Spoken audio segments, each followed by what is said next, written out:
اعوذ باللہ من الشیطان الرجیم بسم اللہ الرحمن الرحیم سبح اسم ربک الاعلی الذی خلق فسوی والذی قدر فہدی صدق اللہ العظیم۔ اب جو دو صورتوں کا جوڑا آ رہا ہے، سورۃ الاعلی اور سورۃ الغاشیہ، ان دونوں کے بارے میں یہ بات تو آپ میں سے بہت سے حضرات کے علم میں ہوگی کہ نبی اکرم صلی اللہ علیہ وسلم کا یہ معمول تھا کہ جمعہ اور عیدین کی نمازوں میں آپ ان صورتوں کی قرأت فرماتے تھے، پہلی رکعت میں سورۃ الاعلی، دوسری رکعت میں سورۃ الغاشیہ۔ اور اس کی وجہ بھی صاف سمجھ میں آ جاتی ہے، ان دونوں میں تذکیر کا حکم ہے حضور کو، فذکر انما انت مذکر فذکر ان نفعت الذکریٰ۔ تو چونکہ جمعہ اور عیدین میں خطبہ ہے، باقی نمازیں جو ہیں وہ تو صرف قرآن پڑھا جاتا ہے، لیکن یہ کہ جن نمازوں کے ساتھ خطبہ ہے اس میں وہ تذکیر ہے، یاد دہانی ہے، اور اس کے حوالے سے پھر یہ صورتیں جو ہے حضور نے صلی اللہ علیہ وسلم ان نمازوں کے لیے گویا کہ منتخب کی۔ سبح اسم ربک الاعلی، پاکی بیان کرو اپنے اس رب کے نام کی جو بہت بلند و بالا ہے۔ نام کا لفظ یہاں کیوں کہا گیا؟ اس لیے کہ ہمارا جو بھی کوئی ذہنی رشتہ ہو سکتا ہے اللہ تعالیٰ کے ساتھ، جہاں تک اس کی ذات ہے، وراء الورا ثم وراء الورا ثم وراء الورا، اس کا کوئی تصور ہمارے لیے ممکن نہیں، ہمارے تخیل سے، تصور سے، وراء الورا ثم وراء الورا، ہمارا جو بھی اس کے ساتھ ذہنی قلبی رشتہ ہے اس کے ناموں کے حوالے سے ہے۔ وَلِلَّهِ الْأَسْمَاءُ الْحُسْنَىٰ فَادْعُوهُ بِهَا، لہذا تسبیح بھی ہوگی اللہ کی، تحمید بھی ہوگی تو اللہ کے ان اسماء کے حوالے سے ہو۔ الذی خلق فسوی والذی قدر فہدی، یہ چار الفاظ جو ہے بہت قابل توجہ ہیں۔ جیسے کہ اس سے پہلے ہم پڑھ چکے ہیں کہ تین الفاظ میں تخلیق کے عمل کو اللہ تعالیٰ نے واضح کیا تقسیم کرتے ہوئے، هو اللہ الخالق البارئ المصور۔ ایک شے کا پہلے ایک ذہن میں نقشہ بنتا ہے، پھر اس کا بالفعل اس کو پھر باہر جو ہے اس کا وجود آتا ہے، پھر اس کے فنشنگ ٹچز ہوتے ہیں، پھر تصویر ہے اس کی۔ الخالق الباری المصور، یہ سورہ حشر کے آخر میں جو اسماء کا گلدستہ ہے سب سے بڑا قرآن حکیم میں، اس میں آخر میں یہی تین ہیں۔ یہاں چار الفاظ ہیں، خلق فسوا۔ اس کو ہم یوں سمجھ سکتے ہیں کہ ایک ہے کسی چیز کا جو اصل حیولہ ہے وہ تیار کر دیا جائے، جس کی سادہ ترین مثال یہ ہے کہ بلڈنگ ہے، اس کا سٹرکچر کھڑا ہو گیا، اب اس کے بعد تسویہ ہے، اس کی چھان پھٹک کر کے اور اس کے سنوارنا ہے، اس کو، اس کے اندر ڈیکوریشن ہے، اس کے اندر مختلف جو ہے خوبصورتی کی چیزیں پیدا کرنی ہیں، یہ تسویہ ہے۔ تو تخلیق ڈھانچہ کھڑا ہو جانا، اور تسویہ پھر اس کے اندر تمام چیزوں کو بہتر سے بہتر انداز میں فنشنگ ٹچز دینا۔ والذی قدر فہدی، اب ہر شے کی جو کہ ان دو مراحل سے گزر چکی ہے، تخلیق اور تسویہ کے دو مراحل سے، اب اس کے لیے ایک اندازہ مقرر کیا جاتا ہے، اس کی کیا کیپیبلٹیز ہیں، اس کی کیا پوٹینشیلٹیز ہیں، یا یوں کہیے اس کی کیا لیمیٹیشنز ہیں۔ اب ایک انسان ہے، اشرف المخلوقات ہے، لیکن اس کی یہ لیمیٹیشن ہے کہ وہ اڑ نہیں سکتا۔ پرندہ ہے، چھوٹی سی چڑیا ہے، اڑتی پھرتی ہے۔ تو ہر ایک نوع کی لیمٹس ہیں، ہر ایک نوع کے لیے اللہ تعالیٰ نے اس کی ایک تقدیر، اس کا ایک اندازہ جو ہے مقرر کر دیا ہے۔ پھر انواع کی تقدیر مقرر ہوئی، انسانوں کی بھی تقدیر ہے، وہ جو میں بتا چکا ہوں، شاکلہ جو بنتا ہے، وہ جو بھی جینز آئے ہیں وہ تو اس کی گویا کہ گیون ہیں اس کے لیے، کسی کو ذہانت والے ملے ہیں، کسی کے اندر جسمانی قوت والے زیادہ ہیں، کسی میں کوئی اور وصف ہے، تو یہ بھی اس کے لیے گیون ہے، اور اس سے اس کا شاکلہ تیار ہو جاتا ہے، اس کی شخصیت کا ایک سانچہ بنتا ہے۔ اب ظاہر بات ہے کہ اس کے اندر جو بھی اب وہ محنت کرے گا اس کے اندر اندر کرے گا، اس سانچے سے باہر نہیں نکل سکتا۔ جیسے انگریزی کی کہاوت کہہ لیجئے یا جو بھی اسے کہیں، کہ وہ کہتے ہیں کہ you can't outgrow your skin, یہ کھال جو ہے ہمارے جسم پر چڑھی ہوئی ہے، آپ کتنے ہی موٹے ہو جائیں، میں اور کتنا ہی پھیل جاؤں، لیکن کھال سے باہر تو نہیں نکلوں گا، کھال وہ پھیلتی چلی جائے گی، تو کھال کے اندر رہنا ہے۔ اسی طرح وہ جو سانچہ بن گیا ہے انسان کی شخصیت کا، نیکی کریں گے تو اسی کے اندر اندر کریں گے، بدی کریں گے تو اس کے اندر اندر کریں گے۔ اب اس کی کوانٹٹی جو ہے وہ اللہ تعالیٰ کے ہاں فیصلہ کن نہیں ہے، اللہ تعالیٰ یہ دیکھ لے گا کہ اس شخص کے اندر کتنی کیپیبلٹی تھی، اس کے حساب میں اس نے کیا کیا۔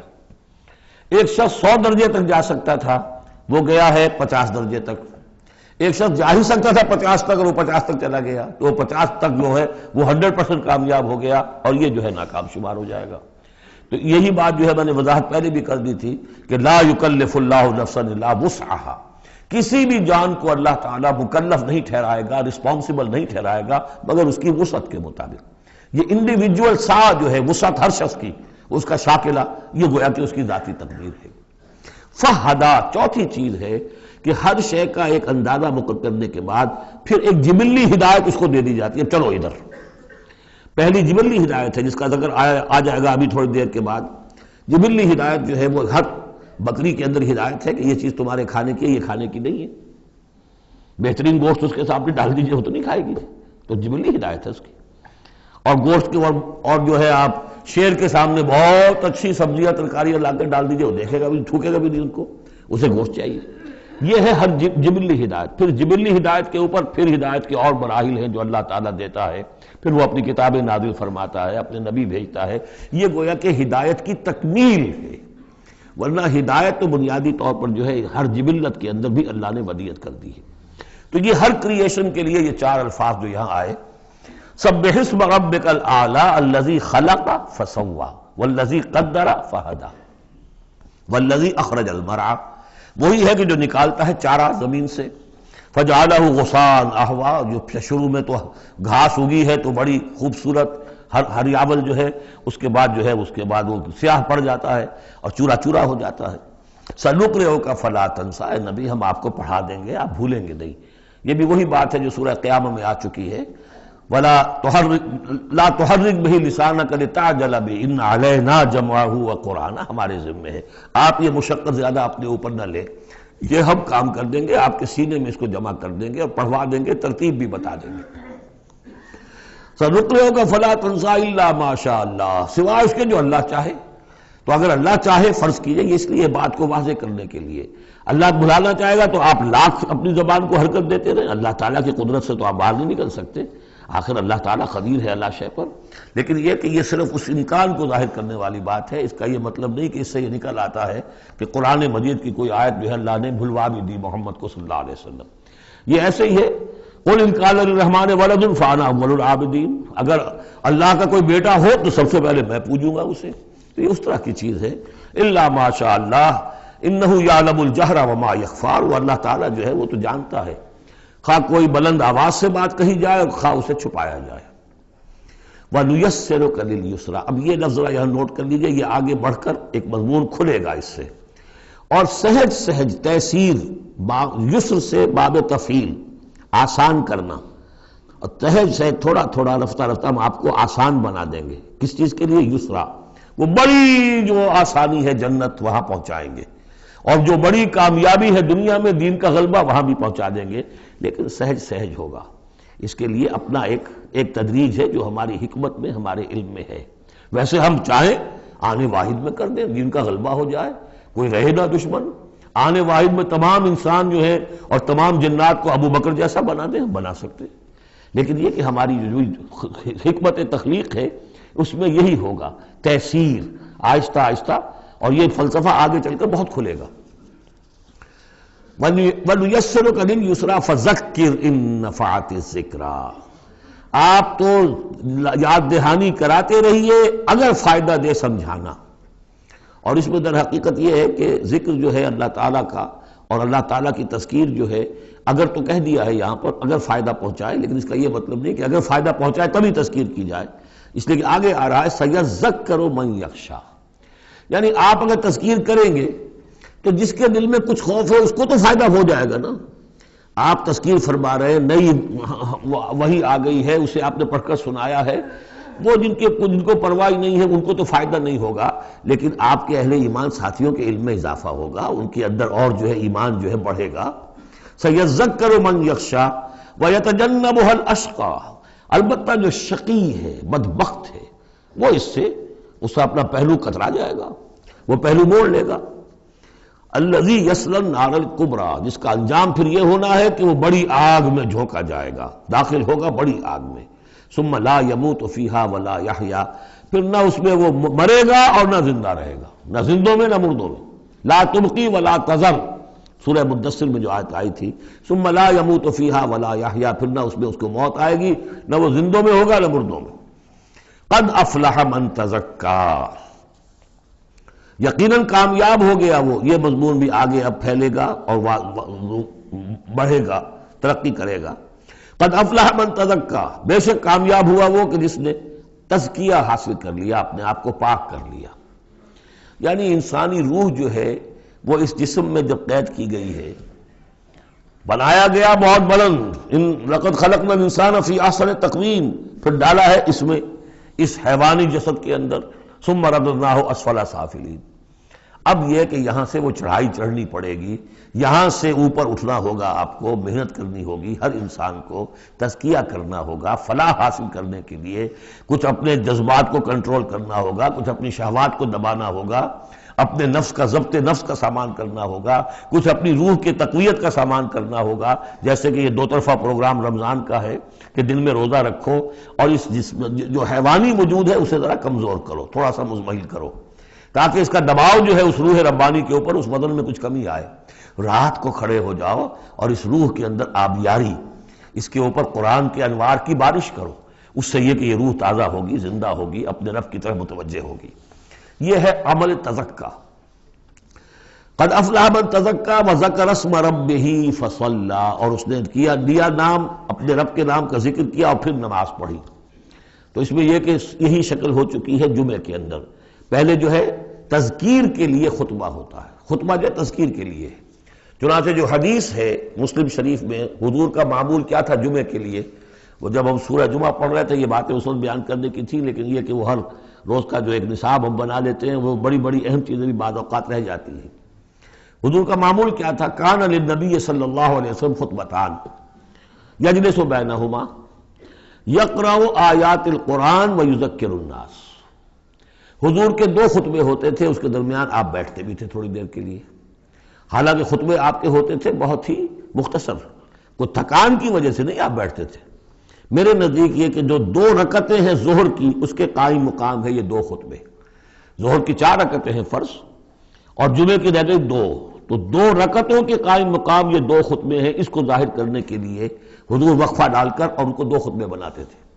لیکن اس خطبے میں کرتے کیا تھے؟ یقرأ آیات من القرآن، قرآن مجید کی آیات پڑھ کے سناتے تھے، ویذکر الناس، لوگوں کو یاد دہانی کراتے تھے۔ اور اس میں معاملہ کیا تھا؟ از دل خیزت بر دل ریزت، زبان کا حجاب تھا ہی نہیں، حضور کی زبان عربی اور جو سننے والے بیٹھے ان کی زبان عربی، تو لمبے چوڑی بات کی ضرورت بھی نہیں تھی، ہمیں تو معنی بتانے پڑتے ہیں، اس کا مفہوم بتانا پڑتا ہے، تب ترجمہ کرنا پڑے گا، کوئی نحوی اشکال ہو بتانا ہوگا، انہیں کوئی ضرورت نہیں تھی، مختصر ترین خطبہ ہوتا تھا، اور اس میں تذکیر، یاد دہانی۔ اور اسی میں آتا ہے اصل میں وہ حدیث جو آتی ہے کہ وہ جو میں آپ کو بتا رہا تھا کہ وہاں اللہ تعالیٰ، اللہ کے نبی نے بتایا ہے کہ جو پہلی گھڑی میں، اگرچہ اس میں اختلاف ہے کہ اس سے مراد کیا ہے، ایک رائے تو یہ ہے کہ اشراق کے وقت جو لوگ پہنچ گئے مسجد میں، گویا کہ وہ پہلی ساعت میں مسجد میں آ گئے جمعے کے روز، ان کو اتنا ثواب ملے گا جتنا کہ ایک اونٹ کی قربانی سے ہوتا ہے۔ جو دوسری ساعت میں آئیں گے انہیں اتنا ثواب ملے گا جتنا گائے کی قربانی کا، تیسری ساعت میں آئیں گے ان کو اتنا ثواب ملے گا جتنا ایک بکری یا میڑھا جو ہے اللہ کی راہ میں قربان کیا، چوتھی ساعت میں آئیں گے ان کے لیے ایسا ہے کہ ایک جو مرغی ہے وہ اللہ کی راہ میں صدقہ کر دی، اور جو 5ویں میں آئیں گے وہ ایسے جیسے کہ ایک انڈا اللہ کی راہ میں خیرات کر دیا۔ اس کے بعد جو آتا ہے تو جو فرشتے بیٹھے ہوتے ہیں مسجدوں کے دروازوں پر اور ان کے رجسٹر ہوتے ہیں، ان میں حاضری کا اندراج کرتے ہیں وہ۔ اس کے بعد جب امام کا خطاب شروع ہو جاتا ہے، لیکن وہاں خطبہ ہوتا تھا، خطاب نہیں، ہمارے ہاں تو پھر 2 چیزیں ہو گئی، ایک اردو کی تقریر پھر ایک خطبہ۔ جب امام کا خطبہ شروع ہو جاتا ہے تو اس کے بعد فرشتے اپنے رجسٹر بند کرتے ہیں، یستمعون الذکر، وہ بھی اس ذکر کو سننے میں مصروف ہو جاتے ہیں، یعنی اب جو آنے والے ہیں ان کا اندراج نہیں ہوتا۔ اب اس میں جو تعویل کی علماء نے، اور علماء میں سے شاہ ولی اللہ دہلوی کی بھی تعویل ہے یہ کہ ایک تو یہ کہ اس سے مراد یہ ہماری ساعتیں نہیں ہیں بلکہ کچھ خفی ساعتیں ہیں، یہ اگرچہ مجھے اختلاف ہے ان کی رائے سے۔ البتہ دوسری بات انہوں نے جو کہی ہے کہ اس میں جو اندراج نہیں ہوتا وہ اس معنی میں کہ فضیلت اب نہیں رہی، فضیلت گئی، فرض کی ادائیگی تو ہو جائے گی، چاہے خطبے کے دوران بھی آپ پہنچ گئے ہیں، تب بھی جمعے کی فرض کی ادائیگی تو ہو جائے گی، لیکن فضیلت کا معاملہ دفتر فضیلت ہے جو فرشتے بند کرتے ہیں، اب آپ کا اندراج نہیں ہوگا جب امام نے خطبہ شروع کر دیا۔ تو وہ ہے کہ ذکر اسم ربہ، پہلے خطبے میں اللہ کا نام لیا، ذکر کیا، پھر نماز پڑھی۔ یہ ترتیب گویا کہ جمعے کے اندر ہو رہی ہے۔ بل تؤثرون الحیات الدنیا، تمہارا اصل مرض کیا ہے؟ تم دنیا کی زندگی کو ترجیح دیتے ہو۔ اللہ اللہ خیر صلی اللہ، میں نے یہی کہا تھا نا کہ بما قدم واخر، کسے آگے رکھا کسے پیچھے رکھا، سارا فیصلہ تو اس میں ہے۔ مقدم آخرت ہے اور دین ہے یا دنیا ہے؟ یا تو آپ نے مقدم بنا دیا آخرت کو تو جتنی دنیا مل جائے اللہ کا فضل ہے، اللہ کی طرف سے دین ہے، بونس ہے، لیکن اگر آپ نے مقدم بنا لیا دنیا کو تو پھر آپ گئے۔ بس یہ ہے سارا کانٹے کی بات جو ہے۔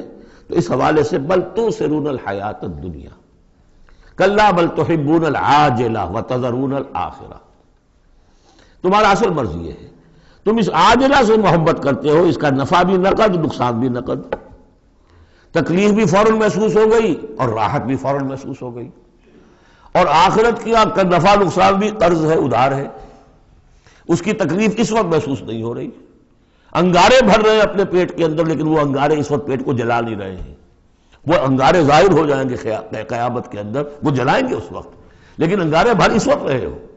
جو فرمایا کہ جو یتیموں کا مال ہڑپ کرتے ہیں ناحق طور پر، یا اولئک ما یاکلون فی بطونہم الا النار، وہ آگ بھر رہے ہیں اپنے پیٹوں کے اندر، لیکن اس وقت وہ آگ ٹھنڈی ہے، شوگر کوٹڈ ہے، اوپر اس کے انسولیشن ہے، وہ آپ کے معدے کو جلاتی نہیں جا کر، لیکن وہی ہے تو آگ۔ بہرحال تم ترجیح دیتے ہو دنیا کو، والآخرۃ خیر وابقیٰ، جبکہ آخرت بہتر بھی ہے اور باقی رہنے والی ہے۔ ان ھذا لفی الصحف الاولی، یہی بات تھی پرانے صحیفوں میں۔ اصل میں یوں سمجھیے کہ جو کانٹے کی بات ہے وہ یہ ہے، جو اصل شے ہے ہدایت اور ضلالت کی جو بات ہے، راز وہ یہ ہے، کس کو مقدم کس کو مؤخر، دنیا یا آخرت۔ صحف ابراہیم و موسیٰ، صحف اولی یعنی ابراہیم کے صحیفے اور موسیٰ کے صحیفے، ان کا ذکر پہلے بھی آیا ہے۔ تو موسیٰ کے صحیفے ہمیں معلوم ہے، ابراہیم کے نہیں۔ جیسا کہ میں نے عرض کیا، میری ایک رائے ہے کہ جو ہندوؤں کے ہے اپنشد، وہ میرے نزدیک صحف ابراہیمی کی بگڑی ہوئی بدلی ہوئی شکلیں۔ سورۃ الغاشیہ، بسم اللہ الرحمن الرحیم، هل اتاک حدیث الغاشیہ، کیا پہنچ چکی ہے تمہارے پاس اس ڈھانپ لینے والے کی خبر؟ وہ جب آئے گی قیامت ڈھانپ لے گی۔ وجوہ یومئذ خاشعہ، یہ مضمون دیکھیے سورہ قیامہ میں بھی آیا تھا، وجوہ یومئذ ناظرۃ الی ربہا ناظرہ ووجوہ یومئذ باسرۃ تظن ان یفعل بہا فاقرہ۔ پھر سورہ عبس میں آ چکا ہے، وجوہ یومئذ مسفرۃ ضاحکۃ مستبشرہ ووجوہ یومئذ علیہا غبرۃ ترہقہا قطرہ۔ یہاں دیکھیے وجوہ یومئذ خاشعات، بہت سے چہرے اس دن ہوں گے ذلیل ہوئے ہوئے، دبے ہوئے، جھکے ہوئے، عاملۃ ناصبہ، ایسے کہ جیسے بڑی کوئی مشقت جھیلی ہے، اس کا تکان کے اثرات ہے، ایگزاسٹڈ ہے۔ تصلیٰ نارا حامیہ، وہ داخل ہوں گے ایک تپتی ہوئی آگ میں، دہتی ہوئی آگ میں۔ تسقیٰ من عین آنیہ، انہیں پلایا جائے گا وہ پانی کے جو کھولتا ہوا ہوگا، ایک ایسا چشمہ جس کا پانی کھولتا ہوا ہوگا۔ لیس لہم طعام الا من ضریع، نہیں ہوگا ان کے لیے کھانے کے لیے غذا مگر جھاڑ کانٹوں والا، کانٹوں والی جھاڑیاں، یا وہ زقوم جس کا ذکر پہلے ہو چکا ہے۔ لا یسمن ولا یغنی من جوع، نہ تو وہ موٹا کرے اور نہ وہ بھوک ہی کو مٹائے۔ یعنی یہ کہ کھانے کے دو ہی فائدے ہوتے ہیں، آپ کے جسم کو تقویت حاصل ہو، یا یہ کہ کم سے کم بھوک کا احساس تو ختم ہو جائے، ان دونوں میں سے کوئی شے نہیں ہوگی۔ اب اس کے برعکس وجوہ یومئذ ناعمہ، بہت سے چہرے ہوں گے اس روز تر و تازہ، جیسے کہ ناز و نام میں پلے ہوئے لوگ ہوتے ہیں ان کے چہرے۔ لسعیہا راضیہ، وہ اپنی سعی اور جو بھی انہوں نے دنیا میں محنت کی تھی اور اس کے جو بھی انہوں نے مشقت کی تھی، سار و قربانی کا معاملہ کیا تھا، اس کا جو نتیجہ ان کے سامنے آئے گا اس سے راضی ہوں گے۔ لسعیہا، یہ انہی کی کوشش تھی، محنت تھی، لیکن آج اللہ نے قبول فرما لی۔ اولئک کان سعیہم مشکورا، وہ لوگ ہوں گے کہ جن کی سعی جو ہے اللہ تعالیٰ کے یہاں مقبول ہو جائے گی تو وہ راضی ہوں گے۔ فی جنت عالیہ، ایک باغ میں جو بہت بلند ہوگا، اونچا۔ لا تسمع فیہا لاغیہ، اس میں وہ کوئی لغو بات بھی نہیں سنیں گے. کوئی لغو بات سننے سے بھی انسان کو کوفت ہوتی ہے. تو اور تو کوئی بات کیا جھوٹ سننا یا کوئی الزام، یہ تو اس کا سوال نہیں. لغو بات بھی نہیں سنیں گے. فیہا عین جاریہ، اس میں ایک چشمہ ہے جاری، چلتا ہوا بہتا ہوا. فیہا سرر مرفوعہ، اس میں اونچے تخت ہیں رفیع. واکواب موضوعہ، اور آب خورے ہیں، کپس ہیں، جام ہیں کہ جو رکھے ہوئے بڑے حساب سے، بڑی عمدگی سے چنے ہوئے. وہ نمارق و مصفوفہ، اور قالین ہیں جو صف کے اندر بچھائے ہوئے ساتھ کے ساتھ لگا کر. وہ ذرابی و مبسوسہ، اور مخمل کے نہالچے ہیں جو ہر جگہ جگہ پھیلے ہوئے ہیں، تھوڑی دیر کے لیے ادھر جا کے بیٹھنا ہے تو وہاں بھی ہے. افلا ينظرون الى الابل كيف خلقت. یہ وہ آیات ہے قرآن کی کہ جس میں جو علامہ اقبال نے کہا ہے کہ آبزرویشن، دیکھو اور پھر نتیجے نکالو. یہ جو کلچر ہے یہ قرآن نے پیدا کیا ہے. توہمات، ایسے ہی بنائے ہوئے عقائد جن کے لیے کوئی سند نہیں، نہ عقل میں ہے اور نہ نقل میں ہے. یا تو وہی ہے، ریویلڈ نالج ہے جو اس میں ہے، عقل میں آئے یا نہ آئے وہ اللہ کی بات ہے، وہ ماننی ہے. لیکن اس کے بعد اس سے ماورا کوئی بات جو خلاف عقل ہے وہ نہیں مانیں گے. وہ پھر ہونی چاہیے ان السمع والبصر والفؤاد کل اولئک کان عنہ مسئولا، پھر اس سے ہے. تو اب دیکھو افلا ينظرون الى الابل كيف خلقت، تو کیا یہ غور نہیں کرتے، دیکھتے نہیں ہیں کہ اونٹوں کو کیسے بنایا گیا ہے، ان کے جسم کی کتنی ہم آہنگی ہے ان کے ماحول کے ساتھ. پورے پورے ہفتے انہیں پانی نہ ملے لیکن وہ چلتے رہیں گے، کھانے کو نہ ملے چلتے رہیں گے. ان کے پاؤں ایسے بنائے کہ دھستے نہیں ہیں ریت کے اندر. کیف خلقت وإلی السماء کیف رفعت، اور آسمان کیسے اس کو بلند کیا گیا ہے. یہ اسٹرانومی والوں کا فیلڈ ہے، وہ سمجھے کیسے ہے یہ. وإلی الجبال کیف نصبت، اور یہ جو پہاڑ ہے یہ کیسے گاڑ دیے گئے. یہ جیولوجی والوں کا فیلڈ ہے، وہ اس پر تحقیق کریں. وإلی الأرض کیف سطحت، اور زمین کو نہیں دیکھتے کیسی بچھا دی گئی ہے. ویسے اس کا ایک خاص وہ سمجھ لیجئے پس منظر بھی ہے کہ کن چیزوں کی طرف. ویسے تو ہر کائنات کی ہر شے اللہ کی نشانی ہے.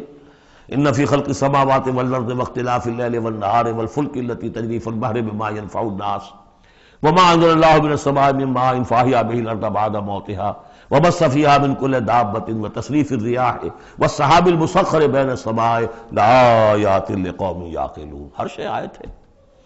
شیخ سعدی کہتے ہیں برگ درختان سبز در نظر ہوشیار، ہر ورق دفترست از معرفت کردگار. یہ جو درخت ہیں ان کے جو پتے ہیں یہ ہرے ہرے پتے، جو دیکھنے والی آنکھ ہے اس کو تو یہ ان میں سے ہر پتا ایک دفتر نظر آتا ہے معرفت کا، اللہ تعالیٰ کی معرفت کا. اور آج ہمیں معلوم ہوا ہے کچھ نہ کچھ. آج سے پہلے لوگوں کو معلوم نہیں تھا کہ ہر پتے میں ایک فیکٹری ہے، فوٹو سنتھسس کی فیکٹری ہے کہ جو یہ سولر انرجی ہے اسے وہ جذب کر رہی ہے اور اس کو جو ہے کنورٹ کر رہی ہے. وہی انرجی ہے جو لکڑی کے اندر سٹور ہو رہی ہے، پھر آپ لکڑی جلا کر نکال لیتے ہیں. یہ آگ کہاں سے آ گئی؟ وہی سولر انرجی، اس کی سورس وہی ہے. اور اس سولر انرجی کو، سورج کی اس حرارت کو جذب کر رہا ہے یہ پتا، اور وہاں وہ عمل جاری. ہر پتا ایک فیکٹری ہے فوٹو سنتھسس کی. تو برگ درختان سبز در نظر ہوشیار، ہر ورق دفترست از معرفت کردگار. لیکن یہاں چار چیزوں کا ذکر جو ہوا ہے یہ ایک خاص پس منظر ہے. آپ کو معلوم ہے کہ ان لوگوں کے جو پہلے مخاطب تھے قرآن کے، ان کی زندگی گزرتی تھی سفروں میں، لیلۃ الشتاء والصیف. اور سارا یہ حجاز کا علاقہ تھا جب یہ چلتے تھے تو چلتے ہوئے کیا چیز ہے؟ اونٹ پر تو سوار ہیں، اوپر آسمان ہے، دانے بائیں پہاڑ ہے، نیچے زمین ہے. یہ چار چیزیں وہ تھی کہ جو ان کے لیے ہر وقت ہر آن ان کی نگاہوں کے سامنے. دیکھتے تو تم ہو لیکن یہ حیوانوں کا سا دیکھنا دیکھ رہے ہو تم. یہ تو اونٹ نے بھی دیکھ لیا کہ اوپر آسمان ہے نیچے زمین ہے اور ادھر پہاڑ ہے ادھر پہاڑ ہے، یہ تو اس نے بھی دیکھ لیا. تم نے کیا دیکھا؟ دم چیز پیامِ شریدی نہ شنیدی در خاک تو یک جلوہ آمیخت نہ دیدی. یہ سانس جو آ رہا ہے یہ پیام ہے، کوئی پیغام ہے اللہ کا. کبھی سنا ہے کہ نہیں سنا؟ اور تمہاری خاک کے اندر ایک جلوہ بھی ہے، جلوہ ربانی، روح ملکوتی بھی ہے. کبھی دیکھا ہے اس کو؟ دیدن دیگر آموز شریدن دیگر آموز. یہ صرف حیوانوں کا سا دیکھنا اور حیوانوں کا سا سننا. اس سے ذرا آگے بڑھو، انسانوں کا سا دیکھنا، انسانوں کا سا سننا سیکھو. تو یہ ہے وہ کہ اب ان کو دیکھو، ان چیزوں کو آبزرو کرو، ان کی حکمتوں کو دیکھو. ان کو انویسٹیگیٹ کرو، اس میں قوانین فطرت جو ہیں، قوانین طبی ہیں، ان کا انکشاف ہوگا. یہ ساری چیزیں تمہارے لیے مسخر کر دی گئی ہیں، تم ان کو ماسٹر کرو، ان کو اپنے استعمال کرو، ایکسپلائٹ کرو. یہ سارا کام تمہارے لیے ہے. تمہیں خلافت دی گئی ہے زمین کی، پوری دنیا تمہارے لیے بنائی گئی ہے. خلق لکم ما فی الارض جمیعا، تمہارے لیے بنائی گئی. لیکن یہ کہ اس میں توہمات ہو جائیں تو پھر ظاہر بات ہے کہ وہ علم کا راستہ رک جائے گا. افلا ينظرون الى الابل كيف خلقت والى السماء كيف رفعت والى الجبال كيف نصبت والى الارض كيف سطحت فذكر انما انت مذکر. تو اے نبی آپ نصیحت کرتے رہیے، تذکیر کرتے رہیے، ان کو بتاتے اور سکھاتے رہیے، یاد دہانی کرتے رہیے. آپ تو بس یاد دہانی کرانے والے ہیں، آپ ان کے اوپر لست علیہم بمسیطر، آپ کو داروغہ نہیں ہے کہ کان پکڑ کر لے آئیں ان کو ہدایت کے راستے پر. یہ آپ کا کام نہیں. الا من تولا وکفر، سوائے اس کے کہ جس نے منہ موڑا اور کفر کیا، فیعذبہ اللہ العذاب الاکبر، پھر اس کو تو اللہ عذاب دے گا، سب سے بڑا عذاب. کیوں سب سے بڑا عذاب؟ رسول کے آنے کے بعد جبکہ حق بالکل عریاں ہو کر سامنے آ جائے، کوئی شک و شبہ باقی نہ رہے، ان کی سیرت کے بارے میں، ان کی شخصیت کے بارے میں کوئی داغ نہیں، کوئی دھبا نہیں، کوئی انگلی اٹھ نہیں سکتی. اور جس طریقے سے آیات ربانیہ انہوں نے پڑھ پڑھ کر سنا دی ہیں، اب بھی اگر کوئی نہیں ہے تو معلوم ہوا کوئی خیر نہیں ان کے اندر. اب یہ شدید ترین عذاب کے مستحق ہیں. انا الینا ایابہم، اے نبی ان سب کو ہماری طرف لوٹ کر آنا ہے. ثم ان علینا حسابہم، پھر ہمارے ذمہ ہم حساب لے لیں گے. آپ اپنا کام کیے جائیے، جو آپ کا فرض ہے آپ ادا کیجئے، باقی یہ ہم پر چھوڑیے. ذرنی والمکذبین، سمجھے، مجھے چھوڑ دیجئے، میں ان سے نمٹ لوں گا. ذرنی والمکذبین اولی النعمہ مہلہم قلیلا. اور دیکھیے کس طرح یعنی سورہ تاریخ جو ختم ہوئی ہے کہ ایک ہی آیت میں مہلہم، آپ کو ان کو ذرا دیجئے، مہلت دیجئے. امہلہم، دونوں صیغوں میں، باب تفعیل بھی اور پھر باب افعال بھی.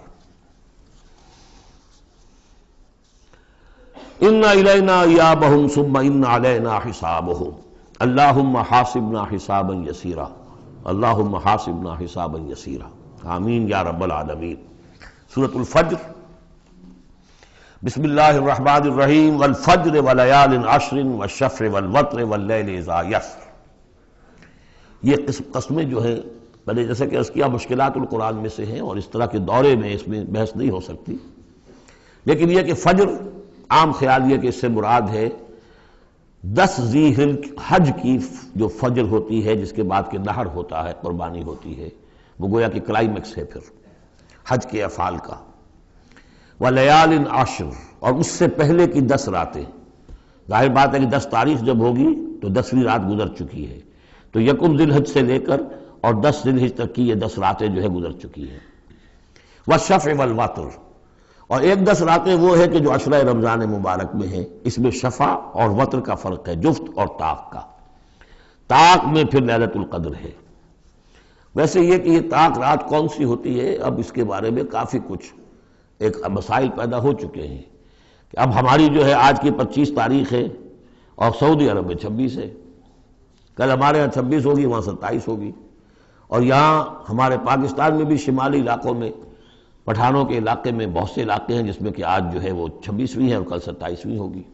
یہ بھی ایک مسئلہ ہے اس وقت، لیکن اس وقت اس پر گفتگو کا موقع نہیں. بہرحال یہاں تک والشفع والوتر، یہی خیال ہے کہ اس سے مراد ہے کہ یہ جو راتیں ہیں جو جفت اور طاق ہیں ماہ رمضان مبارک کے آخری عشرے کی. واللیل اذا یسر، اور رات، اس گواہ ہے رات جبکہ وہ چلے.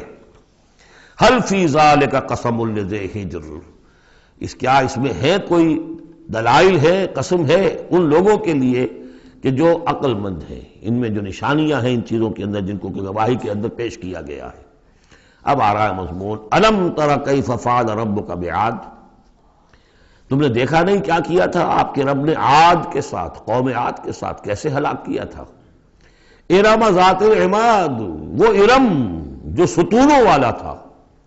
خیال یہ ہے کہ ارم جو ہے یہ قوم عاد کا شاہی خاندان تھا، جیسے فراعنہ مصر کے، نماردہ عراق کے، تبع یہ تھے یمن کے، اور ارم جو ہے یہ قوم عاد کا جو خاندان تھا بادشاہی، ان کا لقب تھا. ذات العماد، اونچے اونچے ستونوں والا۔ اور اب جو اس شہر کی شداد، جو ان میں ایک بہت بڑا بادشاہ گزرا ہے، اس کے آثار، اس کے کھنڈر موجود دیکھ لیے گئے ہیں کہ اس صحرا کے نیچے دبے ہوئے ہیں، اور 30 اس کے اوپر بڑے بڑے مینار بنے ہوئے ہیں اس شہر کی فصیل کے اوپر۔ تو ذات العماد جو بڑے ستونوں والا تھا، التی لم یخلق مثلھا فی البلاد، جیسے کہ اس سے پہلے کبھی دنیا میں نہیں بنائے گئے تھے۔ معلوم ہوتا ہے کہ ویسی تعبیر جو اس عاد کے بادشاہ شداد نے کی تھی، شاید دنیا میں پہلی مرتبہ اتنا، اسی لیے شداد کی جنت مشہور ہے، اس نے وہ جنت بنا لی تھی اپنی، اس قدر وہاں پر ساز و سامان تھا۔ وَثَمُودَ الَّذِينَ جَابُوا الصَّخْرَ بِالْوَادِ، اور تم نے دیکھا کہ اس سمود کے ساتھ کیا کیا تمہارے رب نے، جنہوں نے چٹانوں کو، وادی میں چٹانوں کو تراش تراش کر محل بنا لیے، وہ تو اب بھی موجود ہیں، بڑے بڑے ہال، پھر بغلی کمرے، بڑے عمدہ ان کے جو مکان بنے ہوئے۔ وَفِرْعَوْنَ ذِي الْأَوْتَادِ، اور کیا کیا آپ کے رب نے فرعون کے ساتھ، کہ جو بیخوں والا تھا، اس کے جو کہ بڑے بڑے لشکر چلتے تھے، تو بہت سے خچر تو ایسے ہوتے تھے جن کے اوپر صرف جو خیموں کو کھڑے کرنے کے لیے میخیں ہوتی تھی وہی اٹھا کے چل رہے ہیں۔ کچھ اور بھی اس کے بارے میں آ رہا ہے، واللہ عالم۔ الذین طغوا فی البلاد، اصل بات یہ ہے کہ ان تمام قوموں نے سرکشی اختیار کی ملکوں میں، فاکثروا فیہا الفساد، ظاہر بات ہے جب اللہ کے خلاف سرکشی ہوگی تو خلق کے لیے فساد ہو جائے گا۔ اکثروا فیہا الفساد، اس میں بڑا فساد پیدا کر دیا۔ آج جو فساد ہے ہیوز اور ہیو ناٹس کا، نارتھ ورسز ساؤتھ، ایک فساد ہے، دنیا میں ہے، چل رہا ہے، جس طریقے سے کہ پیسہ کھینچ رہی ہیں یہ قومیں، G7 اور G9، یہ اگرچہ ان کے لیے بھی پرابلمز پیدا ہو رہے ہیں، اور بھی دور فلک ہیں ابھی آنے والے، ناز اتنا نہ کرے ہم کو ستانے والے، ان کی بھی اپنی جو ہے اندر سے رگیں کٹ رہی ہیں، لیکن بہرحال ایک زمانے میں انہوں نے فساد مچایا۔ ظہر الفساد فی البر والبحر بما کسبت ایدی الناس فصب علیہم ربک صوت عذاب، تو پھینکا اور دے مارا ان کے اوپر ان کے رب نے عذاب کا کوڑا۔ عذاب کا کوڑا تھا جس سے آل فرعون بھی ختم ہوئے، اور وہ عاد بھی تباہ و برباد کر دیے گئے، قوم سمود نسیہ منسیہ کر دیے گئے۔ ان ربک لبالمرصاد، جان لو کہ تمہارا رب تاک میں بیٹھا ہوا ہے، گھات میں ہے، جو کوئی ایسی سرکشی کرے گا اس کا پھر یہی حشر کرے گا۔ یہ اب جو مضمون آ رہا ہے قرآن مجید میں بہت ہی اہم مضمون ہے۔ فَأَمَّا الْإِنسَانُ إِذَا مَا ابْتَلَاهُ رَبُّهُ فَأَكْرَمَهُ وَنَعَّمَهُ فَيَقُولُ رَبِّي أَكْرَمَنِ، انسان کا معاملہ یہ ہے کہ جب اس کا رب اسے آزماتا ہے، اسے عزت دیتا ہے، نعمتیں دیتا ہے، تو وہ کہتا ہے میرے رب نے مجھے عزت دی۔ وَأَمَّا إِذَا مَا ابْتَلَاهُ فَقَدَرَ عَلَيْهِ رِزْقَهُ، جب اسے آزماتا ہے اور اس کا رزق جو ہے اس پر تنگ کر دیتا ہے، راشننگ کر دیتا ہے، تھوڑا تھوڑا دیتا ہے، فَيَقُولُ رَبِّي أَهَانَنِ، تو وہ کہتا ہے میرے رب نے مجھے ذلیل کر دیا۔ کلا، ایسا نہیں ہے۔ آپ کو کیا خرابی نظر آئی اس میں؟ کوئی شرک نہیں ہے۔ اس نے یہ تو نہیں کہا کہ مجھے نعمتیں دی ہیں تو کوئی لکشمی مائی کی کرم کی کرپا ہو گئی ہے، یہ تو نہیں کہا۔ اللہ نے، میرے رب نے مجھے عزت دے دی، اور اگر کہیں تنگی آ گئی ہے تو یہ میرے رب نے مجھے ذلیل کر دیا۔ توحید تو مکمل ہے نا یہاں، کہ کسی اور دیوی دیوتا، کسی اور الہہ کا تذکرہ نہیں ہے، رب ہی نے مجھے عزت دی، رب ہی نے مجھے ذلیل کیا۔ تو عز من تشاء و تذل من تشاء، اے اللہ تو ہی ہے جس کو چاہتا عزت دیتا ہے، جس کو چاہتا ذلیل کر دیتا ہے۔ تو کیا خرابی کیا ہے اس میں؟ اس میں خرابی یہ ہے کہ اس دنیا میں جو کچھ تمہیں ملتا ہے تم اسے عزت مت سمجھو، یہ امتحان ہے، اور اگر کبھی تنگی آتی ہے اسے ذلت نہ سمجھو، یہ بھی امتحان ہے۔ یہ برابر ہے، یہ تم نے اسے عزت سمجھا دھوکہ کھا گئے، اس کو ذلت سمجھا دھوکہ کھا گئے، چاہے توحید انٹیکٹ ہے آپ کی، لیکن توحید جو ہے وہ تو یوں سمجھیے کہ جڑ بنیاد ہے نا ہدایت کی، اس سے اوپر بھی تو منزلیں ہیں ہدایت کی کہ نہیں؟ یہ امتحان ہے۔ ایک لفظ جو کامن ہے، اذا ما ابتلاہ ربہ فاکرمہ، جب اسے ابتلا میں ڈالا اور ابتلا میں عزت دی۔ دیکھیں اب کرتا کیا ہے، صبر کر، یہ شکر کرتا ہے، اپنی جو بھی ہم نے اس کو نعمتیں دی ہیں وہ حقداروں کو ان کے حق ادا کرتا ہے کہ نہیں کرتا ہے؟ یہ عزت نہیں ہے، عزت تو تب ہوگی جب تم اس امتحان میں پورے اترو گے۔ ذالک یوم التغابن، وہ تو قیامت میں پتہ چلے گا کہ کس کے لیے عزت تھی کس کے لیے نہیں۔ کسی کو تنگی دی ہے تو یہ ذلت نہیں ہے، دیکھنا ہے صبر کرتا ہے کہ نہیں کرتا۔ کہیں یہ بالکل مستر ہو کر اور اپنی عزت نفس جو ہے ہتھیلی پر رکھ کر لوگوں کے سامنے مانگنے کے لیے تو نہیں نکل جاتا، پتہ چل گیا نا۔ تو یہ امتحان ہے۔ تو پہلا درجہ سمجھیے کہ چاہے فراوانی ہو، عیش ہو، آرام ہو، دولت ہو، یہ بھی امتحان، تکلیف ہے، رنج ہے، محنت ہے، مشقت ہے، اسرت ہے، تو یہ بھی امتحان، دونوں برابر ہو گئے۔ اب بھی ہدایت اس سے اوپر بھی ہے ایک۔ ہمارے دل میں یہ چور رہے گا پہلا امتحان آسان ہے دوسرا مشکل ہے، نہیں، حقیقت اس کے برعکس ہے۔ پہلا مشکل ہے، یہ دولت میں رہ کر بھول جانے کا آپ کے اندر زیادہ امکان ہے۔ میں حدیث آپ کو سنائی تھی، ما قل و کفا خیر مما کثر و الہا، اگر زیادتی ہوگی، دولت ہوگی، تم اللہ کو بھول جاؤ گے تو زیادہ سخت نقصان یہ ہے، زیادہ بڑا امتحان یہ ہے، اور اگر ناپ تول کر مل رہا ہے تو ہر وقت اللہ یاد رہے گا، یہ ہلکا ہے، اگر حقیقت وہ بھاری ہے۔ اور اسی میں وہ واقعہ نوٹ کر لیجئے امام احمد ابن حنبل رحمۃ اللہ علیہ کا، کہ جب وہ مار پڑ رہی تھی کہ جس کے بارے میں الفاظ ہے کہ ہاتھی کو بھی وہ مار پڑتی تو بلبلا اٹھتا، اس وقت آنکھوں میں آنسو نہیں آئے۔ کب آئے؟ جب بادشاہ وقت، خلیفہ وقت کا ایلچی آیا ہے اشرفیوں کے توڑے لے کر کہ یہ بادشاہ نے آپ کے لیے نذرانہ بھیجا ہے، تب رو پڑے، اے اللہ میں اس امتحان کے قابل نہیں ہوں، یہ امتحان سختر ہے۔ تو یہ ہے درجہ بدرجہ، لَتَرْكَبُنَّ طَبَقًا عَنْ طَبَقٍ، تو ہدایت کے بھی یہ درجے ہیں۔ پہلا درجہ تو یہ ہے کہ جو بھی ہے اللہ کی طرف سے ہے، تنگی ہے تو اللہ کی طرف سے، اور فراوانی ہے تو اللہ کی، یہ توحید تو پوری ہو گئی آپ کی، اللہ کی طرف سے ہے۔ لیکن اس میں اب آگے درجے ہیں کہ یہ امتحان ہے، یہ بھی امتحان، وہ بھی امتحان، اس اعتبار سے دونوں بھی امتحان ہیں، یہ دونوں برابر ہیں۔ اس سے بھی اوپر یہ ہے، وہ امتحان مشکل ہے فراوانی والا، اور یہ امتحان جو ہے یہ آسان ہے۔ فَأَمَّا الْإِنسَانُ إِذَا مَا ابْتَلَاهُ رَبُّهُ فَأَكْرَمَهُ وَنَعَّمَهُ فَيَقُولُ رَبِّي أَكْرَمَنِ وَأَمَّا إِذَا مَا ابْتَلَاهُ فَقَدَرَ عَلَيْهِ رِزْقَهُ فَيَقُولُ رَبِّي أَهَانَنِ كَلَّا۔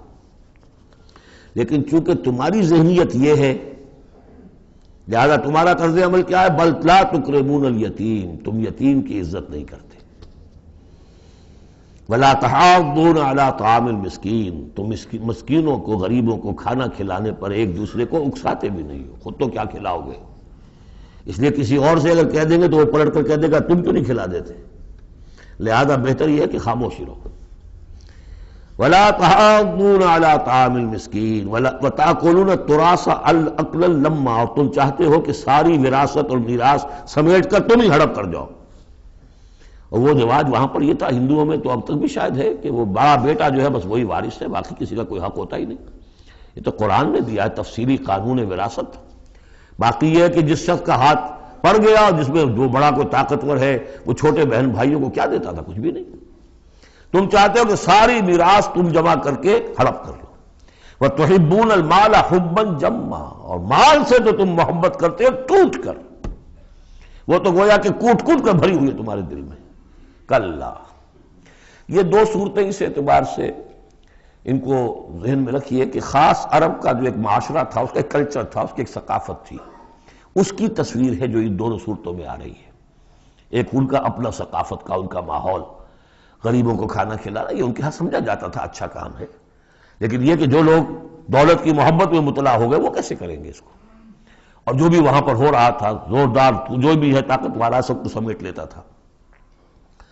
کلا اذا دکت الارض دکا دکا، اس آیت کے ترجمے دو بھائیوں نے علیحدہ کیے ہیں۔ دو بھائی کون؟ امام الہند شاہ ولی اللہ دہلوی کے فرزندان گرامی رحمت اللہ علیہ و رحمت اللہ علیہما، باپ پر بھی رحمت ہو اللہ کی اور دونوں بیٹوں پر بھی۔ یہ موضع القرآن میں شاہ عبد القادر صاحب نے ترجمہ کیا ہے، جبکہ زمین کو کوٹ کوٹ کر پست کر دیا جائے گا، ہموار کر دیا جائے گا، اذا دکت الارض دکا دکا۔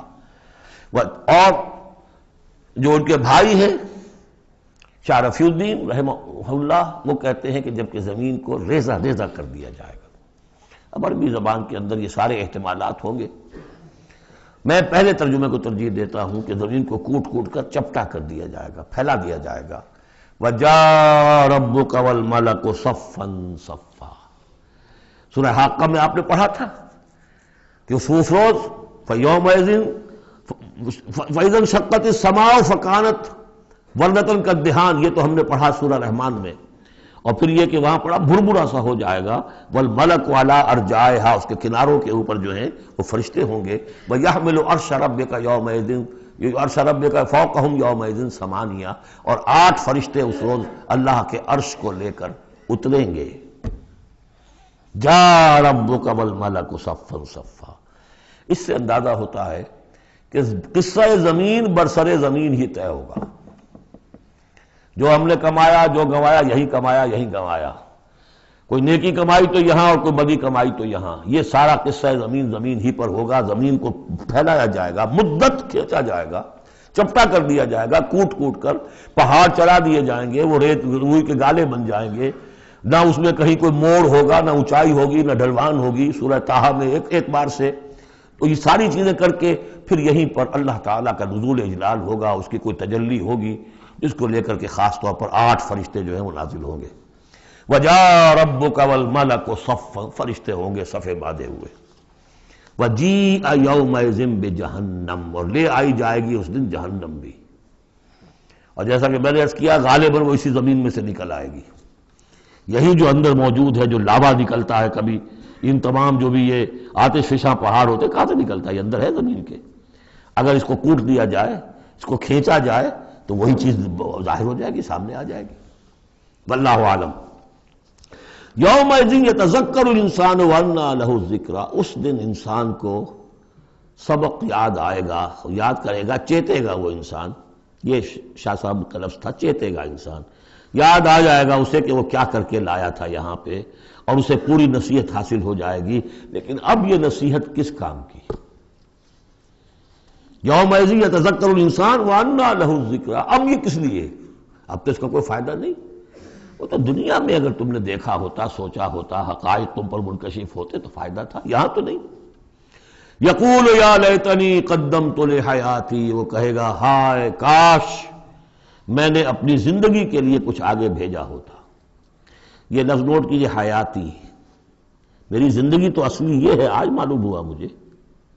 میں تو دنیا کی زندگی کو زندگی سمجھتا رہا، وہ زندگی نہیں تھی، وہ زندگی کی تمہید تھی، وہ ایک امتحانی وقفہ تھا۔ چھانٹی کرنے کے لیے اللہ تعالیٰ نے تمہاری بڑی طویل زندگی میں، وہ زندگی برطرز اندیشہ سود و زیاں ہے زندگی، ہے کبھی جاں اور کبھی تسلیم جاں ہے زندگی، تو اسے پیمانہ امروز و فردا سے نہ ناپ، جاویداں پہ ہم دواں ہر دم جواں ہے زندگی۔ اس زندگی کا تھوڑا سا حصہ کاٹ لیا موت کا وقفہ ڈال کر، یہ ہے آپ کا ٹیسٹنگ پیریڈ۔ خلق الموت والحیات لیبلوکم ایکم احسن عملا، تو امتحان پاس کرتے ہو اچھے مستقبل کے لیے، اس امتحان کو پاس کرنا تھا اس آخرت کے لیے۔ اب وہ کہے گا یقول یا لیتنی قدمت لحیاتی، کاش کہ میں نے اپنی زندگی کے لیے کچھ آگے بھیجا ہوتا۔ فیومئذ لا یعذب عذابہ احد، تو اس دن وہ عذاب دے گا کہ جیسا عذاب کوئی نہ دے سکے۔ لا یعذب عذابہ احد، اس کا سا عذاب نہ دے سکے کوئی اور۔ ولا یوثق وثاقہ احد، اور اس کا سا باندھنا نہ باندھ سکے کوئی اور۔ لیکن اسی وقت کچھ قسمت ہوں گے، کوئی خوش قسمت، جن سے کہا جائے گا یا ایتھا النفس المطمئنہ، اے نفس مطمئنہ۔ کون؟ جو اس زندگی میں، امتحانی زندگی میں مطمئن ہو کر اپنے رب کی بندگی میں لگا رہا، یکسوئی کے ساتھ اس کے دین کے ساتھ چمٹا رہا، مطمئن۔ یا ایتھا النفس المطمئنہ ارجعی الی ربک راضیۃ مرضیہ، اب لوٹ جاؤ اپنے رب کی طرف اس حال میں کہ تم اس سے راضی، وہ تم سے راضی۔ رضی اللہ عنہم ورضوا عنہ فادخلی فی عبادی، داخل ہو جاؤ میرے نیک بندوں میں۔ اولئک مع الذین انعم اللہ علیہم من النبیین والصدیقین والشہداء والصالحین، جاؤ ادھر جاؤ۔ وادخلی جنتی، اور داخل ہو جاؤ میری جنت میں۔ اللہم ربنا اجعلنا منہم، بڑی ہمت کرنی پڑے گی یہ کہنے کے لیے کہ پروردگار ہمیں ان میں شامل فرما دے۔ سورۃ البلد، اب یہ اس کا جوڑا ہے۔ بسم اللہ الرحمن الرحیم، لا اقسم بہذا البلد۔ یہ میں نے نہیں وضاحت کی آپ کے سامنے، یہ لا اقسم کیوں ہے؟ لا اقسم، لا اقسم بیوم القیامہ، لا اقسم بالنفس اللوامہ، فلا اقسم بالشفق واللیل وما وسق۔ یہ لا جو ہے نافیہ نہیں ہے، یہ لا ہے اس معنی میں تم جو کہہ رہے ہو غلط ہے، میں قسم کھاتا ہوں قیامت کے دن کی۔ اسی طرح تمہارے دماغ میں جو بیٹھا ہوا غلط نہیں، جیسے کہ انگریزی میں نے I swear by the day of judgment, لیکن ہوتا کیا ہے انگریزی میں نے کے بعد کوما لگ جاتا ہے تو آپ کو پتہ چل گیا یہ علیحدہ ہے، لیکن عربی میں یہ کومے وغیرہ ہے نہیں۔ تو لا اقسمو میں نہیں قسم کھاتا، یہ نہیں ہے، نہیں قسم ہے مجھے قیامت کے دن کی، نہیں قسم ہے مجھے اس شہر کی۔ کون سا شہر؟ مکہ مکرمہ۔ کیوں؟ یہ ابھی بات میں واضح ہو جائے گی۔ وَأَنْتَ حِلٌّ بِهَذَا الْبَلَدِ، اور اے نبی آپ حلال کر لیے گئے ہیں اس شہر میں۔ اور کچھ لوگوں نے ترجمہ کیا ہے آپ کے لیے حلال ہو جائے گا یہ شہر، یعنی یہ کہ ایک وقت آئے گا کہ اس شہر میں خونریزی کرنا آپ کے لیے اس کی اجازت ہو جائے گی، حالانکہ یہ جو ہے بلد الحرام ہے۔ گویا کہ فتح مکہ کے دن کچھ نہ کچھ تو وہاں پہ آخر خونریزی ہوئی ہے، بہت کم، منیمم ہوئی تو ہے، لیکن یہ کہ میرے نزدیک وہ مفہوم نہیں، مفہوم پہلا ہے۔ آپ کو حلال کر لیا گیا اس وقت، آپ کی عزت نفس پہ حملے ہو رہے ہیں، آپ کو ستایا جا رہا ہے، آپ کو تکلیفیں دی جا رہی ہیں، آپ جھیل رہے ہیں۔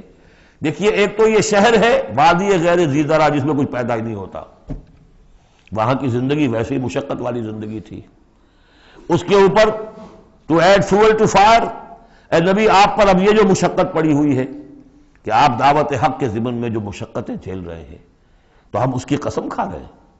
لا اقسم بہذا البلد وانت حل بہذا البلد ووالد وما ولد، اور تیسری قسم والد اور اولاد۔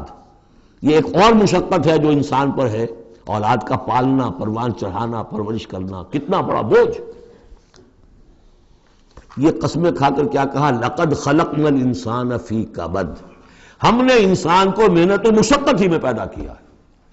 یہ گویا کہ اس کے ساتھ جوڑ لیجئے، یا ایھا الانسان انک کادح الی ربک کدحا فملاقیہ۔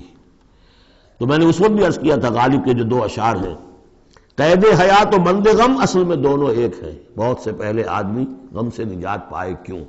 مشقت تو یہاں ہر ایک کے لیے، محنت ہے، مشقت ہے، تکلیف ہے، مسائل ہیں، پریشانیاں ہیں، کوفت ہے، ہر شخص کے لیے۔ بس ذرا سا فرق ہے، کوئی ایئر کنڈیشن کمرے میں بیٹھا ہوا ہے لیکن چین نہیں ہے، ایئر کنڈیشن کمروں کے اندر مخملی گندیلوں پر نیند نہیں آ رہی ہے۔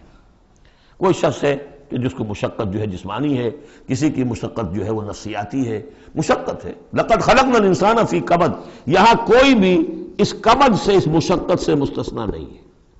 قید حیات و بند غم اصل میں دونوں ایک ہیں، موت سے پہلے آدمی غم سے نجات پائے کیوں؟ لیکن وہاں سورہ انشقاق میں اس سے اگلا مرحلہ ہے کہ اب تو گھبرا کے یہ کہتے ہیں کہ مر جائیں گے، مر کے بھی چین نہ پایا تو کدھر جائیں گے، مرنے کے بعد پھر کھڑے ہونا ہے اللہ کے حضور میں جا کر۔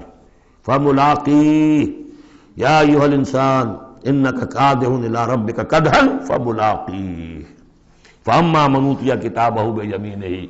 اب یہ وہاں پر مسئلہ ہو جائے گا۔ تو انسان کے لیے مشقت اور محنت جو ہے یہ اس کا مقدر ہے۔ ووالد وما ولد لقد خلقنا الانسان فی کبد ایحسب ان لن یقدر علیہ احد۔ اس محنت و مشقت میں جو انسان پڑے ہوئے ان کے تمرد کا حال دیکھو، ابو جہل کو دیکھو اکڑا ہوا ہے۔ اگر ان کے لیے دنیا میں آسانیاں ہوتی تو یہ کیا کرتے، کیا ستم ڈھاتے، کیا بغاوتیں کرتے؟ کیا انسان یہ سمجھتا ہے کہ اس کے اوپر کوئی قابو نہیں پائے گا؟ یقول اہلکت مالا لبدا، یہ اب ان کا کلچر ہے، بڑے فخر سے کہتا ہے میں نے تو بڑا ڈھیروں مال جو ہے شیخی مارتا ہے، میں نے ہلاک کر دیا، میں نے کھانے کھلائے، غریبوں کو کھلائے۔ یہ بھی ان کی مسابقت رہتی تھی۔ ان میں جو لوگ تھے، اب ابو جہل کا بھی قول یہی ہے نا، جب اس سے پوچھا گیا کہ کیا تمہارے خیال میں محمد جھوٹے ہیں صلی اللہ علیہ وسلم، انہوں نے کہا نہیں ان کا بھی جھوٹ نہیں بولا۔ پھر تم کیوں نہیں ان پر ایمان لاتے؟ کہ بھائی بات یہ ہے ہمارا ان کا مقابلہ تھا، بنو ہاشم کا اور ہمارے خاندان کا۔ انہوں نے کھانے کھلائے، ہم نے ان سے بڑھ کر کھلائے، انہوں نے اور خدمت کی، حجاج کی، ہم نے ان سے بڑھ کر کی۔ ابھی تک تو ہم کندھے سے کندھا جوڑے چلے آ رہے ہیں، اب اگر ہم ان کی نبوت مان لیں تو ہم تو ہمیشہ کے لیے غلام ہو جائیں گے، یہ صورت مجھے گوارا نہیں۔ Give the devil his due، اس نے بالکل صحیح بات کہہ دی۔ جھوٹا میں نہیں سمجھتا محمد کو صلی اللہ علیہ وسلم۔ کتنا اخلاقی روب تھا حضور کا اس پر، وہ ہم پڑھ لیں گے آگے چل کر جب سورہ علق ہم پڑھیں گے، وہ بعد میں اسی وقت کے لیے موضوع ہے۔ تو وہ شیخی مارتے تھے میں نے اتنا مال ہلاک کر دیا، اتنا خرچ کیا، اتنا غریبوں میں لٹایا۔ اَيَحْسَبُ أَن لَّمْ يَرَهُ أَحَدٌ، کیا اس کا گمان ہے اسے کسی نے دیکھا نہیں ہے؟ اگر تو واقع تم اسے نیکی کی تھی تو جس کے لیے نیکی کی تھی اس نے تو دیکھ لیا ہے، بیان کیوں کر رہا ہے؟ اگر اللہ کو راضی کرنے کے لیے کوئی کیا تھا تو اس کے تو علم ہے۔ أَلَمْ نَجْعَل لَّهُ عَيْنَيْنِ، کیا ہم نے اس کو دو آنکھیں نہیں دی؟ وَلِسَانًا وَشَفَتَيْنِ، اور زبان دی اور دو ہونٹ دیے۔ وَهَدَيْنَاهُ النَّجْدَيْنِ، اور ہم نے اس کو راہ دکھلا دی دو گھاٹیوں کی، دو گھاٹیوں کی ہدایت دے دی۔ اس میں عام رائے تو یہ ہے کہ اس سے مراد ہے نیکی اور بدی، لیکن یہ کہ مجھے اس رائے سے زیادہ اتفاق ہے جن کے خیال میں اس سے مراد ہے ماں کی دو چھاتیاں، ابھار ہوتے ہیں، نجدین اس کو کہتے ہیں جو چیز ابھری ہوئی ہو۔ یہ جبلی ہدایت ہے جو بچہ لے کر آیا ہے۔ کس نے پڑھایا اس کو؟ کس نے یہ سکھایا ہے اس کو کہ جاؤ چوسو اور تمہارے اندر دودھ آ جائے گا، تمہیں جو ہے غذا مل جائے گی؟ یہ ہدایت ہے اللہ کی، وہ میں نے عرض کیا تھا جبلی ہدایت۔ الذی خلق فسوی والذی قدر فہدی، یہ ہدایت تو وہ لے کے آیا بچہ، اسے معلوم ہے میری غذا کہاں ہے۔ اس کی ماں میں، اس کے منہ میں جاتا ہے ماں کا دودھ اور وہ اس کو چوستا ہے اور پیتا ہے، کہیں سے سیکھ کر آیا ہے، کوئی ٹریننگ اس کو دی گئی۔ وَهَدَيْنَاهُ النَّجْدَيْنِ، بہرحال دونوں معنی آپ ذہن میں رکھیے۔ فَلَقْتَحَمَ الْعَقَبَةَ، لیکن وہ گھاٹی کو عبور نہ کر سکا۔ گھاٹی کون سی ہے بھائی؟ وَمَا أَدْرَاكَ مَا الْعَقَبَةُ، جانتے ہو وہ گھاٹی کون سی ہے؟ فَكُّ رَقَبَةٍ، کسی گردن کا چھڑا دینا، آزاد کر دینا، کسی غلام کو آزاد کرا دینا اپنا مال خرچ کر کے، یا کسی مقروض کا قرضہ ادا کر دینا اپنے مال سے۔ او اطعام فی یوم ذی مسغبہ، یا کھانا کھلا دینا بھوک کے دن جبکہ اپنے بھی لالے پڑے ہوئے ہوں، قحط کا عالم ہو، اور آدمی کو نظر آ رہا ہو کہ میرا اپنا سٹور بھی جو ہے گندم کا ختم ہو رہا ہے، پھر بھی کھانا کھلائے بھوکے کو۔ یتیماً ذا مقربۃ، اس یتیم کو کہ جو قرابت دار بھی ہے، بھتیجا ہے، بھانجا ہے۔ او مسکیناً ذا متربہ، یا وہ محتاج جو مٹی میں رل رہا ہے۔ ثم کان من الذین آمنوا وتواصوا بالصبر وتواصوا بالمرحمہ۔ دیکھیے یہ ہے وہ فلسفہ جو سورہ حدید میں آیا تھا، اب اچھی طرح سمجھ لیجئے۔ اس میں سے انسان کا اس گھاٹی میں سے نکل جائے گا تو آگے رستہ صاف ہے۔ وہ اصل جو بریک لگا ہوا ہے وہ مال کی محبت کا ہے، اس کو کھولو گے پھر گاڑی چلاؤ، چلے گی گاڑی۔ جس کے دل میں یہ مال کی محبت ہے، جو مال کو خرچ نہیں کر سکتا کسی بھی ضرورت مند کے اوپر، کسی ادائے حقوق کے اندر، اب وہ شخص جو ہے وہ تو گویا کہ اس گھاٹی سے نکلا ہی نہیں۔ اسے ایمان کی کہاں نعمت میسر آئے گی، ایمان لے بھی آئے گا اس حال میں تو منافق ہوگا۔ سمجھ رہے میری بات کو؟ اگر یہ گند دل میں سے نکلا نہیں، پاک نہیں ہوا، تو ایمان لے بھی آئے گا کسی وجہ سے تو منافق بنے گا، مومن تو نہیں بن سکتا صحیح معنی میں۔ اس گندگی کو دور کرو، جیسا کہ ہم نے وہاں پڑھا تھا، اعلموا ان اللہ یحیی الارض بعد موتها قد بینا لکم الآیات لعلکم تعقلون ان المصدقین والمصدقات واقرضوا اللہ قرضا حسنا یضاعف لهم ولهم اجر کریم والذین آمنوا باللہ ورسلہ، یہ منزل طے کر کے اگر ایمان لایا ہے انسان تو اولئک هم الصدیقون والشہداء، وہ ان کے مراتب عالیہ کھلے ہوئے ہیں، ادھر جاؤ یا ادھر جاؤ اپنی استاد طبع اور مزاج کے مطابق۔ یہاں بھی وہی ہے، پہلے یہ کام کیے ہوں فلقتحم العقبہ، اگر اس گھاٹی کو عبور کر لے، اور گھاٹی کون سی ہے؟ فک رقبۃ او اطعام فی یوم ذی مسغبۃ یتیما ذا مقربۃ او مسکینا ذا متربہ ثم کان من الذین آمنوا وتواصوا بالصبر وتواصوا بالمرحمہ۔ زمین کے اندر سے یہ گند آپ نے نکال دیا، شوریلی زمین کے اندر جو بھی تھا اس کو صاف کر کے اب بیج ڈالیے ایمان کا۔ ثم، یہ زمین تیار ہو گئی ہے، اب بیج ڈالیے۔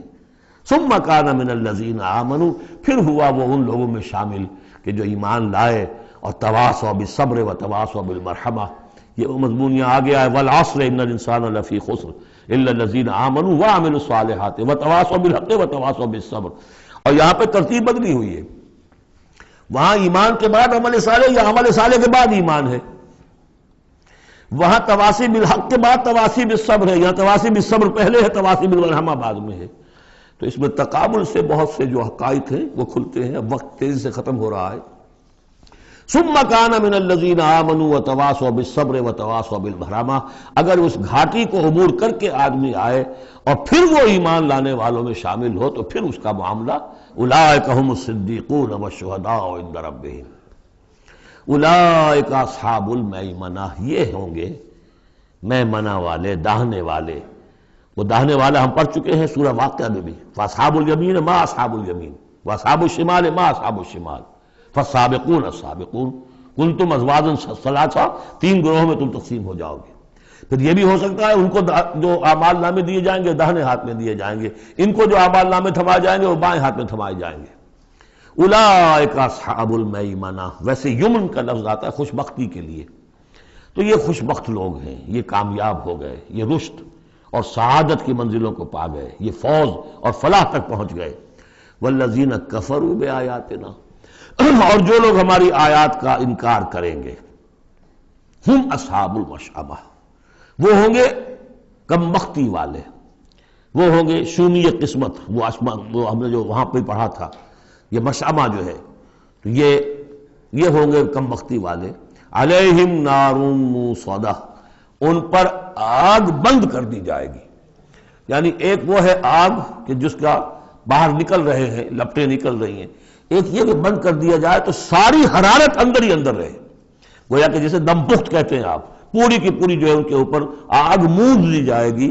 علیہم نار موصدہ، اللہ تعالی ہمیں اس سے بچائے اور ہمیں اللہ تعالی اپنی شان غفاری اور شان رحیمی کی طفیل ہمیں اصحاب جنت میں داخل فرمائے۔ بارک اللہ لی ولکم فی القرآن العظیم۔